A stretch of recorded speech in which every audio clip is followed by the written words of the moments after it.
the Adventure Game Podcast. Oh, hi, everybody. I'm Ben, PS_Garrick. And I'm Jess, Decaf Jedi, and we are so happy to have you with us here on another episode of Quest. Yeah. LOL. Shut up, Jess. Jess, do you want to explain that, or do you want it to just be something that we spoke about before we recorded and just have it be a mystery? It's just hanging in the air, Ben. Just hanging in the air. I don't care to discuss it further. Thank you. All right. Well, you didn't hear it here first. That's right. You know, in improv, the rule is yes and. In podcasting, it's no thanks. Yeah, no thank you. Mysteries. How you doing, Jess? I am fantastic, Ben. I've had a lovely weekend. I did some window screen repair today, which was an exciting task I'd never done before. Yeah. I had to like roll on screen and then like put spline around the frame. Is that what a spline from SimCity 2000? Like one of the ones you might reticulate? Absolutely. Is that what a spline is? Yeah, it's what holds window mesh in. I was wondering what a spline was. Yeah, you know how in City Skylines they modeled every single teeth in every citizen's mouth? Yeah, in SimCity they modeled all the screen windows in every building that they had on screen. That's why it ran so poorly. Yeah. But famously. Finally, now that I have a Pentium 166 megahertz, I can run SimCity 2000. Will right, more like Will wrong. Yeah. That's what I always say. Exactly that. Yeah. You've been saying that. More like won't wrong. More like won't wrong instead of will. Yeah, I got it. Yeah. I figured it out. Won't wrong. Yeah. Shan't. No. I don't have the cricket. I don't have the crickets thing. Hold on, everybody. That's too bad. Yeah. Let me just stick with this. All right, let me sound effects. Wait, oh, it's under audience. Cue me in to deliver the joke again. Okay. SimCity 2000. Slow. More like won't wrong. Ooh. Yeah, the boo birds. Yeah, those boo birds. They're out tonight. You know, it is a really beautiful twilight out here. It's quite a beautiful sunset I'm getting here. Unfortunately, I'm facing east, so I can't really see it. I've heard great things about this.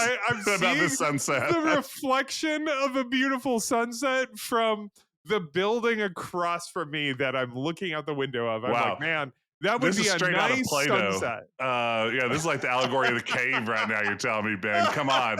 This is like a question of material reality we're facing here. As your philosopher king, I would like to drag you out to the surface and show you the true forms of nature. But sadly, all you can see is them dance upon the walls of the cave, illuminated by a torch.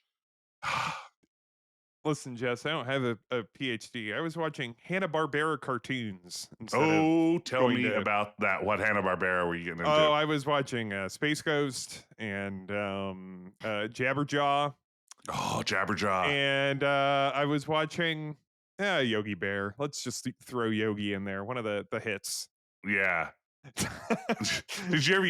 You see, I need I've gotten to the point to really get my adrenaline pumping. Mm-hmm. I need wacky races. I need all those characters. I can't just a little Huckleberry Hound isn't enough for me. I've got to have Huckleberry Hound interacting with Yogi, with Scooby. You know, I need the whole thing. You know, Wacky Races got so much out of that it had a dog with a funny laugh. And and that his name was Muttley, and the Dirk Dastardly would go Muttley, and it's to have a dog named Muttley that is angrily said, and then also the dog has a good laugh. That's what makes a good show. And speaking of wacky races, what have you been playing? Whoa. Man, I was referring, of course, to the Apogee Shareware title. Dad, for the DOS. I don't know how I feel. For the DOS? What the hell? For the disk operating system, as we like to say around here. Yeah. I've been playing, of all things, and I think you'll appreciate this. I think this is a franchise that you've enjoyed. Have you heard of the Tetris? I've heard of a Tetris or two. Yeah, I'm playing the NES Tetris. Just really Tengen Tetris or yes, the Tengen. No wait, actually, Tengen is the weird Atari one. it's Tengen, the weird cartridge. Tengen? Yeah, it's also got the weird paint cartridge. Is it Tengen or Tengen? It's a good question. Is it Uma or is it Oprah? Uma, Oprah. But or like the Nintendo published one. That I more think it's the people Nintendo published one. Let me walk that back. It is the Nintendo published one. But I've been playing that. I think I mentioned maybe last episode. I'd considered getting one of those like little, like an Anbernic, one of those handheld emulator type thingies, and then decided I didn't have a lot of use for one, so I decided instead to play around with own emulators. And what I found very quickly is with virtual controls, most of the NES catalog is largely unplayable with like on-screen touchscreen. I would say that. Like sure. the idea of running in Super Mario Brothers and then jumping, nearly impossible. Like to hold down the D-pad, the B button, and the A button at the same time. It can't be, with the technology of a modern touch screen, still impossible. Not enough haptics. Not enough haptics. Yeah, you need the haptics. That's what I've been saying for years. Yeah. So what I did find though is Tetris plays really beautifully. And I thought to myself, how fun is Tetris? And the answer is plain old vanilla Tetris. It's pretty fun. It's fun enough that I had a dream about Tetris last night. And let me tell you what I dreamed, Ben. This is a very specific dream. So you know the block that's like 2 blocks and then offset another set of 2 blocks? Oh, so so it's like, imagine it vertically. It's like 2 blocks up and then shift 1 to the side and then 2 more blocks. Like the Z-shaped block or... Right, yeah, but aren't there two? There's a reverse. Okay, yeah. There's a mirrored version. It's the worst block in the game. I think we can all agree that's the worst block to work with, right? Oh, yeah, they can be tough, for sure. They can. I had a dream last night that I found a new way to fit one of those with another block that like I'd never discovered before. And it was just like, I suddenly found a way to make those blocks the most super useful block in Tetris that like maybe, I know I'd never discovered it before, but nobody else had. And when I woke up, it was like gone. I thought maybe I'd had like I was going to crack Tetris, and like discover something nobody knew up until here in the year 2025. But it turns out, I think Tetris strategies are all exhausted. The key is you want to make a straight line of complete blocks and make it disappear. I think that's always going to be the strategy. There's, there are there's Tetris strategy. I've watched some Tetris streamers, and like one of the things, like, do you do the thing where like you build a well, so you're always getting Tetrises? Oh, I'm not that. No, I'm just like surviving. It is a moment to moment. What can I do to advance myself one step forward in this game? It's also how I play chess and why I lose a lot of chess. I would say I'm okay at Tetris, but my two my younger brother and my next older brother can beat the shit out of me in Tetris, and I consider myself a better than average. Wow. Tetris player. Bold words. They're pretty tough. And I know that from the DS Tetris have like the local network, like the Wi-Fi, like the DS Wi-Fi one. And so we would compete in Tetris on our DSs back when that was in vogue. I think if you put me in a room with 100 Tetris players, I would be the 50th best Tetris player, exactly. You put me in any room of 100 people, and I would be exactly the average Tetris player. What if I put you in a game with 98 other Tetris players, and you were trying to beat each other by when you finish a line, sending over lines over to a bunch of those 98 other players. That sounds incredibly complex. I don't even know how that could work. Well, Jess, they've solved it at the What? Tetris Company and on Switch Online, our newest sponsor on Quest. You too can play Tetris 99 for the Switch and probably, I guess, the Switch too. Put in code Quest 25 85 for 3 weeks off after you cancel. And that is case sensitive. And we will not tell you what the caps are. You're just going to have to fiddle around with it. You're going to have to fiddle with it. Well, Ben, I've been playing Tetris. It's a great game. If you haven't played Tetris, folks, get out there and try it. It's fall on blocks. It's great. It's great. Ben, what have you been playing? Oh, Jess, I have been playing this game called, it is called Nine Kings. And Nine Kings, this is part of my big Steam sale haul. And Nine Kings is a tower defense game with some building placement and cards, like deck building stuff. Nice. So, it's like I feel that now at the low end of if you're gonna spend like $10-15. Let's see how much this costs. Yeah, so it's $15. If you get a game of like a roguelike there, it seems like we're now in this point where a lot of the design of it's like, okay, I've got a roguelike and then deck builder, and then that's not enough, and then you have to make a third thing. One more element. Yeah, and so this is a roguelike deck builder,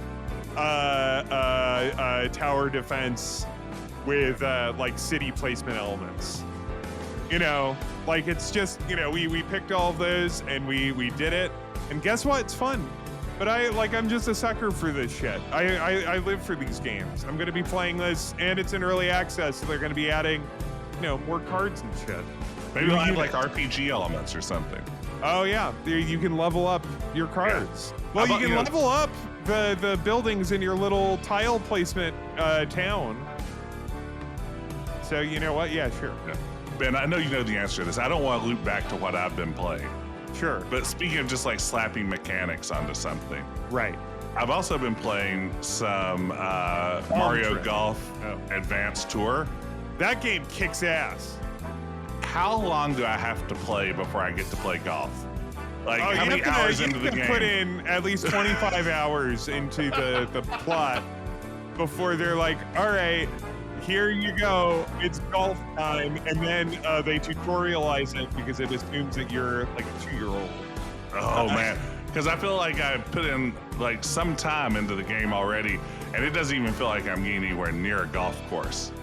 So here's the thing. I love that game, but it is a total pain in the ass. It needs a quick play I remember mode. when I played it at the time. Like, I played the plot stuff, and I was getting annoyed, like more and more kind of irritated and pissed off as I played it. And then at a certain point, like, I was past all of that, and then I was like, wow, this is incredible. I mean, the thing is, like, the RPG elements seem like they're really well done. Like, it's well written, it's charming, it's cute. I want to swing a golf club. They gotta cut it down, though. I want to get some of those birdies, some of those eagles. They gotta. That's the thing. Like, that was developed by, I believe, Camelot. It also feels like Camelot. The Golden Sun RPG games for the GBA, and those, like, I know, like, their Golden Sun has its fans out there, and I enjoyed them. But Jesus Christ, cut down the dialogue. It goes on and on and on and on. I'm still pissed off about this. 20 years later, I buy this game. And it's just like, shut up. I just want to play golf with my friends Peach, well, Daisy, Yoshi, Jess, if you want to play golf with your friends, there's a game. It's called Golf with Your Friends, and you can play it with your friends. I don't want to play with my real friends. I want to play with my Mushroom Kingdom friends. Well, we can all put on costumes. Well, now you're talking about language. All right. Enough. Well, Ben, that's what you've been playing, and that's what I've been playing. But let's check out our emails. QuestPodcast@gmail.com. I have one more from last week that we didn't get to from the foreign games, and we're going to return to that topic, I'm pretty sure, just because there's so much more that we could have said. Yeah, anyway, it turns out the entirety of the world's adventure game output is a little too much for a single episode. Yeah. So this is from Barry. And I'm going to say to you now, Jess, Barry is or was a listener to my previous podcast. So some of this may be obscure to you and other listeners. But great. Some of them are going to like clap their hands and be like, I get those references, just like Superman said in the new movie. Mm-hmm. Hey, Ben and Jess. Suggestions for Ben is a reference to your last podcast, right? That's right, yes. That's the name used there as well. Oh, and all right. Well, the subject title is You're Not the Only One Who's Been Touched by Vorlons. That's a reference to Babylon 5. Oh. And it's a great line in it. And now when I said it's a great line in it, did I mean it's a great line in it or in it? I don't know. I'm going to keep that a mystery. I'm going to say it's the latter. But I'm gonna keep it a mystery. Anyway, this isn't a British GameStop. Anyway, wondering if either of you have played the first Black Mirror game or the cult favorite Scratches. As horror games, I think they both do a great job of channeling classic Hammer horror aesthetics. Jess, are you familiar with either of those? The titles, but not beyond that. Haven't played either one. Is the first Black Mirror game, is that the one like that was like a Netflix like interactive thing, or was that something else? It's a different game. Black Mirror's interactive episode was Bandersnatch, right, which I believe recently disappeared from. Yes, it was removed. Yes, from Netflix. No, the Black Mirror is. Oh, I see what you're right. Yeah, it is a Czech game from 2003. Scratches, you can get this on Steam. This looks neat. It's a lot of pre-rendered 3D stuff, which I'm a sucker for. Oh, wait. That's going to come up later. I know of Scratches. Yes, that one I know a little bit better. I know some people who, I believe, worked on that. Oh, really? Now that I think about it, yes. Dark legends surround the old abandoned Blackwood house, secluded far away in the northern wastelands. For writer Michael Artate, a little on the nose, this cold, solitary atmosphere is fodder for his restless imagination. But Michael soon becomes distracted by the mysteries offered up as he follows a trail exploring and delving into the secrets of the past. As he's drawn deeper into the story, his sleep is shattered by mysterious noises, and he is plagued by nightmares that cross into his reality. That sounds like fun. Yeah, that happened to me once. Yeah, I'm actually having that happen to me right now. Wow. Yeah, I'm having a Scratches experience right now. Classic Scratches. Yeah, classic Scratches. All right, well, my cat had a classic Scritches experience earlier there where I was kind of scritching his ear. Well, that's it for those, but we have one more bit of correspondence that we have to get to before we get into our subject in earnest. We have a dispatch. Oh, man. Is this from official Quest sandwich correspondent Francisco Gonzalez? Yes, it is, and here we go. Hello, Quest. This is Francisco Gonzalez, aka Kronoslav, the official sandwich correspondent. I would like to report on my fried shrimp po' boy, which I had at Coop's Place on Decatur in the French Quarter. I would say it was a absolutely fantastic sandwich. The bread was the fantastic consistency. The shrimp was fried to perfection. The lettuce and tomato added the just perfect bit of bite. And I would recommend it wholeheartedly if you are in New Orleans. Coop's Place on Decatur.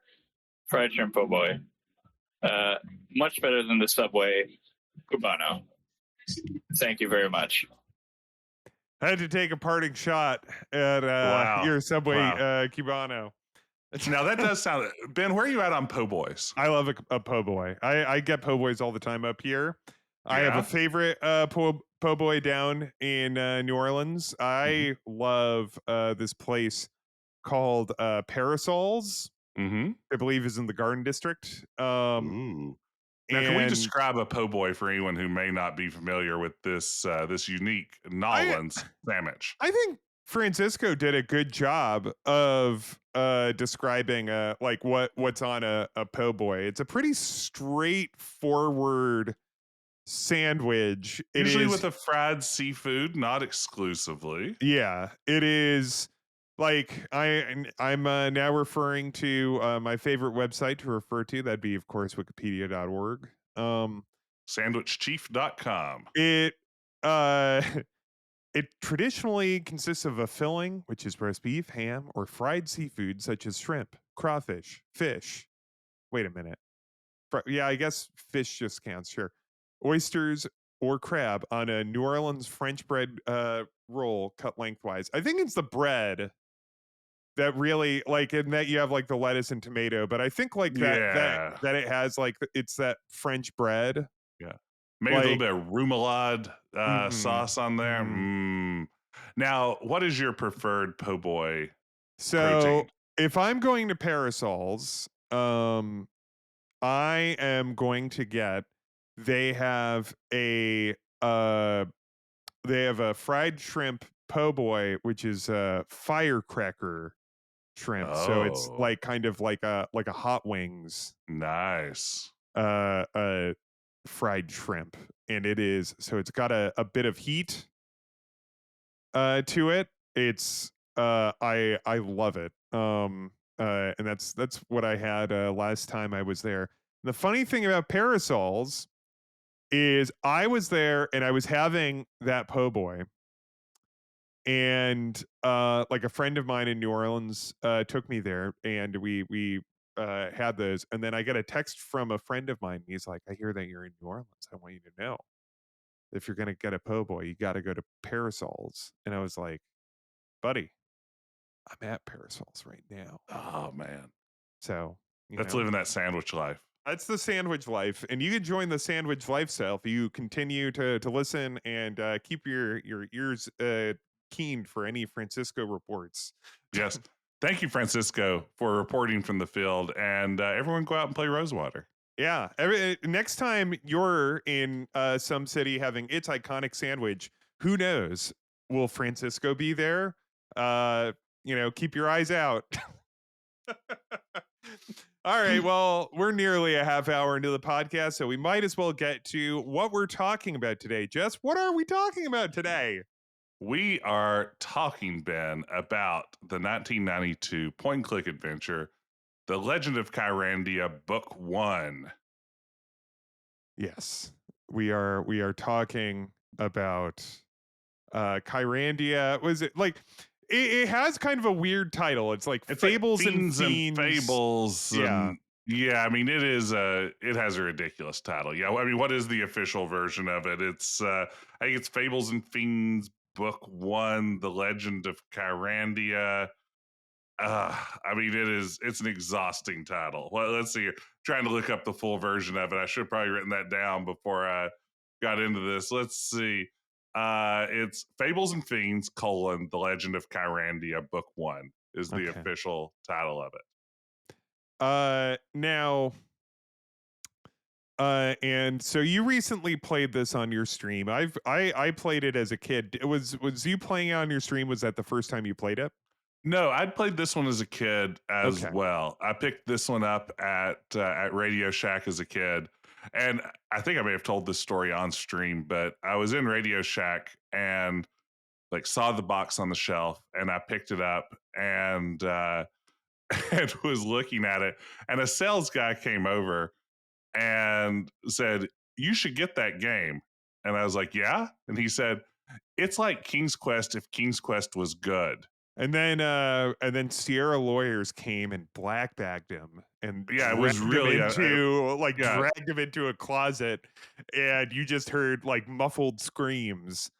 That is such a wild thing to say in 1992 too. I mean, that's like, I mean, coming off of King's Quest V, which at the time was still held in much higher esteem maybe than it is by some folks nowadays. I mean, King's Quest, I don't think was seen as like a bad series at the time. So to act like Kyrandia somehow is like dogging it is an interesting stance. But you know, that guy at Radio Shack may have just had bad taste in games. Yeah, because you have the first version of King's Quest 6 comes out later that year, October. Yeah, just like 2 or 3 months later. 92, and that's I'm going to say better than any Kyrandia game. I think that is the general consensus. I say with no hesitation, and I know that you like Kyrandia too. Mm-hmm. I do not feel that way. Now, does King's Quest 6 have a laugh track? No. So well, I mean, there is a Kyrandia game that comes very close. Now I was making that reference to the Sierra lawyers though, because you know that like they had to like print, didn't they like have an ad in Computer Gaming World or PC Gamer or something that was like just like King's Quest. And then I'm looking at the ad right now. Here's the copy from it. It's a screenshot. Great. It's Bran standing in that lovely chapel from near the beginning of the game with the stained glass windows and everything like that. And it says, coming August 1st from the creators of Eye of the Beholder 1 and 2. And in the tradition of King's Quest, experience a whole new realm of fantasy adventure. But it definitely has King's Quest in very large font in all caps, alongside the same size font that Eye of the Beholder 1 and 2 are in, which are games that, of course, that Westwood actually did make. And were better. Yes. And then the following month in Computer Gaming magazines, there was a small black and white ad. This one has no images. It's just all text in like an Arial font. And it says, the King's Quest games and Sierra Online Incorporated are not connected to or related in any way to the Legend of Kyrandia game, Virgin Games Incorporated, or Westwood Studios Incorporated. So they basically had to run another ad to retract their previous ad for market confusion. And then early versions of this game actually had to have a sticker on the box as well, making it clear that it was not related to King's Quest. That's so funny. I'm guessing that was all settlement. I don't think that was I don't think it went to court. I don't remember reading anywhere about going to court. Yeah. I'm guessing that it was a settled out of court agreement. Yeah. But I mean, it's clearly inspired by King's Quest. Right.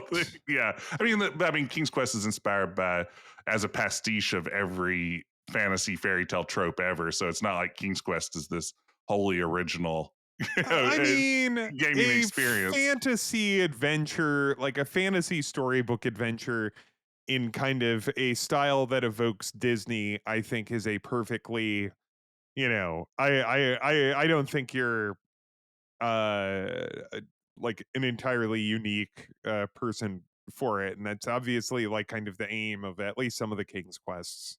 Yeah. But even so, that's just very funny. Kyrandia 1, of course, also had kind of a complicated development. If I recall correctly, it was initially like an RPG of some kind. Was it a MUD first? Was there a Kyrandia MUD? I believe there was. I believe that sounds very right. Yeah, like let's see here. Kyrandia, according to the fandom, the MUD fandom, there was a Kyrandia MUD on BBS's. And so I guess like initially it was like going to be an RPG adapted from that, and then they made it a more kind of King's Quest style. Legally distinct. Yeah, course. It's a Quest Kings. Yes. It's a quest on behalf of a king. I mean, Brandon is a prince, and that's only Yes. revealed at the end of the game. Spoilers. But is it right? That's the reveal, right? Yeah, I believe so. And then doesn't he like make sandals the official footwear of the kingdom or something? Yeah, it's like a little bit of a side whistle because he complains about how uncomfortable his feet are the entire game. So what's the plot of Kyrandia 1? The plot of Kyrandia 1. Well, Ben, there's this evil jester, Malcolm, who escapes imprisonment after 18 years. Uh-huh. He uses the power of the Kyra gem, one of the many gemstones that will appear in this game, to corrupt all of Kyrandia's magic. And basically, in the process, he plunges the kingdom into chaos. Malcolm petrifies one of the mystics, and his grandson, Brandon, goes on a quest on behalf of, I guess, the spirit of Kyrandia to stop Malcolm. Yeah, talking tree, that's the spirit of Kyrandia. And he goes on a quest to stop Malcolm. Yeah. And so Kyrandia, we were kind of talking about, and this still might be an episode on its own, but like kind of games that have things that you like, but you don't think are good games. And that would be all of the Kyrandia games for me. Since we're just talking about the first one, this has some really cool stuff in it, but it is not a game that I particularly enjoy. No, I would agree 100%. I mean, some of the pluses, I think sets it apart from maybe the average point and click game that came out in the early 1990s. I think it looks great. The color palette is really gorgeous. I mean, it is all bright, saturated colors. It was the guy that they had doing art for Westwood, I believe his name was Rick Parks. He and he did the art for Lands of Lore as well. His art, like his pixel art in those Westwood games, just looks so good, and he had so clean. A way of drawing light in like that kind of saturated green, like kind of sunny day palette, because you could see it if have you played Lands of Lore? And I think you did the art for Eye of the Beholder as well. But I mean, take a look at some of the screenshots. So Lands of Lore is very similar to Eye of the Beholder, the first one at least. I haven't played the second one. And a lot of this game is spent, like a lot of King's Quest games, walking around a forest at some level. A good chunk of the game is just big green, wilderness spaces, and it really does a beautiful job rendering them. A great looking game for 1992. Yeah, it's a really beautiful game. Yeah. Music. It also has I think about this tune all the time. I think this is another I think it was Frank Kopacki, I think, did the music. The music, all of the music for this is just really, really just solid and fun, like this. Yeah, no, I mean, this is super great. Yeah, I mean, it's really a great marriage of visuals and sound, in the sense that, it's really firing on all cylinders. The voice acting is quite good in the CD-ROM version. I would say across the board, even if some of the characterization could use some work. So, I mean, those are the things, in terms of just straight up production value, it's hard to argue with Kyrandia 1. Great looking game. Sounds great. Yeah, you know what? Jess, this sounds like a great game. I'm going to stop the podcast right now so I can play it. But wait, there's more. What? All right, hold on. I was just turning off my computer to turn on my other computer. that I play adventure games on. That's true. You do have a dedicated podcast. I have a podcast computer, and then next to it, I have my adventure game computer. But I can only have one on at a time. And also, and this is key, one always tells the truth, and the other always tells lies. Ben, we've been podcasting together too long because I was literally about to say the same thing if you didn't. You want to know the worst thing? I knew that you were thinking. Yes, of course you did. You can probably see the look on my face. It's like Jess is going to say that thing, and I need to say it first. Well, Jess, I'm only allowed to ask it one question. So, what should I do? Well, Jess, but really, I don't think there's. You just told me all the aspects of a great adventure game, and so I think I'm just gonna play that. Ben, I'm afraid it's a little more complicated than that. No, I hate complication.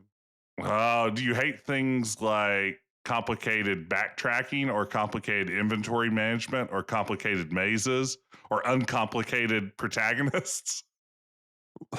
Well, I guess I'll leave my podcasting computer on.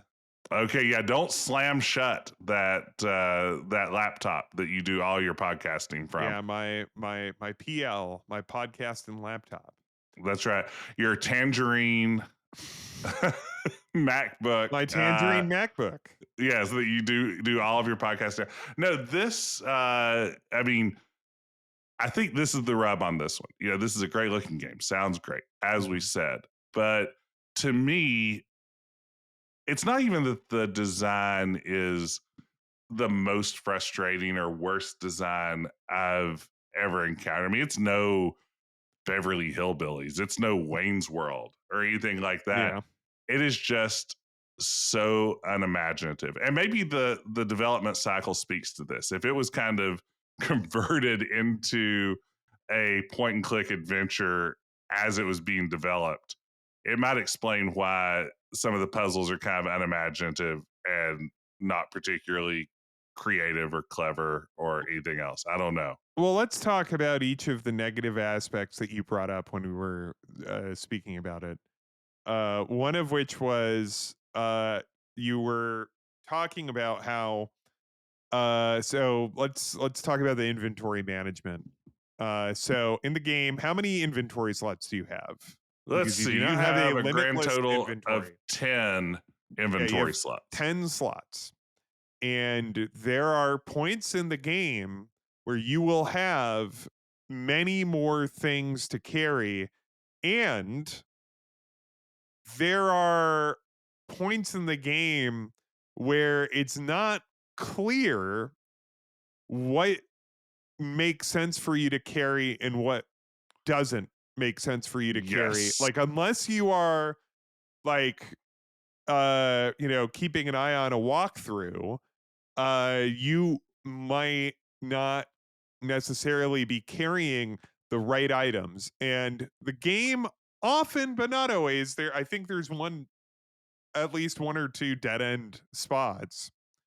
The game will let you find that object, but it might involve extensive backtracking. For most of this game, you can backtrack basically to the first screen of the game. Like up until the very end sequence, I believe you can kind of go back to the beginning and may need to, because there are items that spawn in random places. Inventory items aren't necessarily always in the same place. You may have to go back to a part of the game that you haven't visited in well over an hour to go find an item that you dropped at some point and now is respawned in a random location. So it's not even that you know where to go. It's that you're wandering all these screens. And the thing is that the game, and I kind of like these, but unfortunately for this, what it makes you do is that the game has like a series of forest screens that are all unique, but generally interchangeable. Like they're just green forest screens, and then they are connected by like narrow tube